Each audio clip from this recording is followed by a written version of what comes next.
ఇక్కడ మనం ప్రధానంగా ఇండియన్ టాయిలెట్కి వెస్ట్రన్ టాయిలెట్కి ఉన్న తేడా తెలుసుకుందాము. ఇండియన్ టాయిలెట్ అనేది తడి ప్రదేశము, అంటే ఇక్కడ మనం మన కాళ్ళ మీద కూర్చొని టాయిలెట్ని ఉపయోగిస్తాం. అందుకని కాళ్ళ మట్టి దానికి అంటుతుంది. తప్పకుండా మనం కాళ్ళు కడుక్కోవడము అలాగే నీటితో టాయిలెట్ని కడగటం చేస్తాము. అదే వెస్ట్రన్ టాయిలెట్లో మనము కుర్చీలో కూర్చున్న విధానంగా కూర్చుంటాము. ఇక్కడ మట్టి అంటే అవకాశం లేదు కాబట్టి ఇక్కడ తడి అనేది చేయకూడదు, తడితో ఏమీ శుభ్రం చేయకూడదు. వెస్ట్రన్ టాయిలెట్ పార్ట్స్: ఇది ట్యాంక్, ఇక్కడ ఫ్లష్, ఇది లిడ్, దీనిని సీట్ అంటారు, ఇది బౌల్, అలాగే ఇది హెల్త్ ఫాసెట్, అలాగే ఇక్కడ టాయిలెట్ పేపర్ రోల్. దీన్ని వాడకం గురించి చూస్తే ఇప్పుడు మహిళలు యూరిన్కి వెళ్ళేటప్పుడు దీని మీద కూర్చొని వెళ్ళండి. అలాగే పురుషులు వెళ్ళేటప్పుడు ఈ సీట్ని పైకి అనుకొని మీరు టాయిలెట్ని ఉపయోగించండి. ఇది ఉపయోగించిన తర్వాత ఒకవేళ దీని మీద గనక ఏమన్నా యూరిన్ పడితే మీరు మీ ఎడమ చేత్తో ఒక 2 టాయిలెట్ పేపర్ తీసుకొని ఇది క్లీన్ చేసేయండి. ఇది వైప్ చేసి దీనిలో వేసేసి రైట్ హ్యాండ్తో ఫ్లష్ చేయండి. ఫ్లష్ చేశాక ఈ సీట్ని మళ్ళా కిందకి ఉంచండి. మీ తర్వాత కనుక మహిళలు ఎవరన్నా వెళ్తే టాయిలెట్కి కొంచెం నీట్గా ఉంటుంది వాళ్ళకి.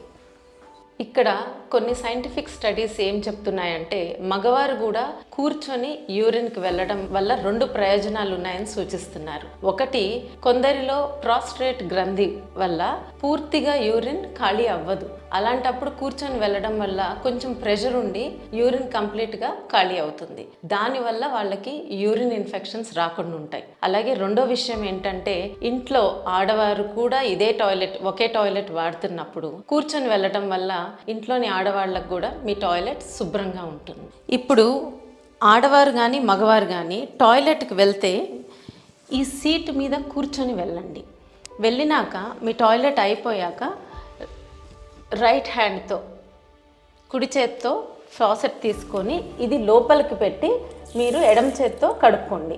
కడుక్కున్నప్పుడు ఈ చెయ్యి కూడా ఇక్కడే కడుక్కొని ఈ చుక్కలు ఉన్నాయి కదా, ఇవన్నీ ఇక్కడ పడిపోయే వరకు 1 సెకండ్ ఇట్లా అని తర్వాత హెల్త్ ఫాసెట్ని తిరిగి దాని స్థానంలో పెట్టండి.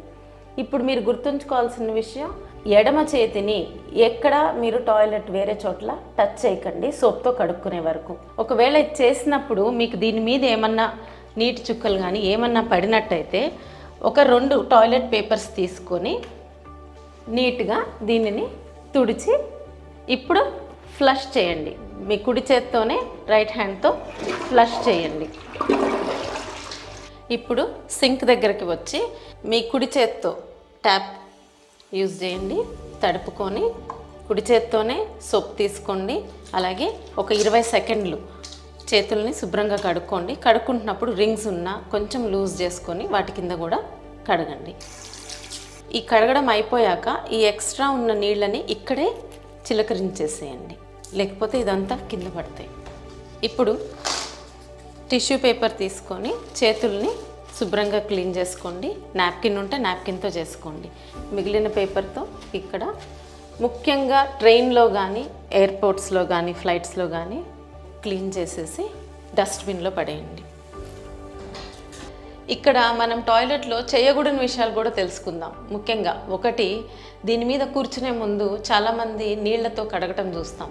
నీళ్లతో కడగకూడదు. అలాగే టాయిలెట్ అయిపోయాక మీ పాదాలని కూడా ఇక్కడ నీళ్లతో కడుక్కోమాకండి. అలాగే కింద ఒకవేళ చిన్నపిల్లల్ని కొంతమంది కింద కూర్చోబెట్టి టాయిలెట్ కడగటం జరుగుతూ ఉంటుంది. అది కూడా చేయకండి.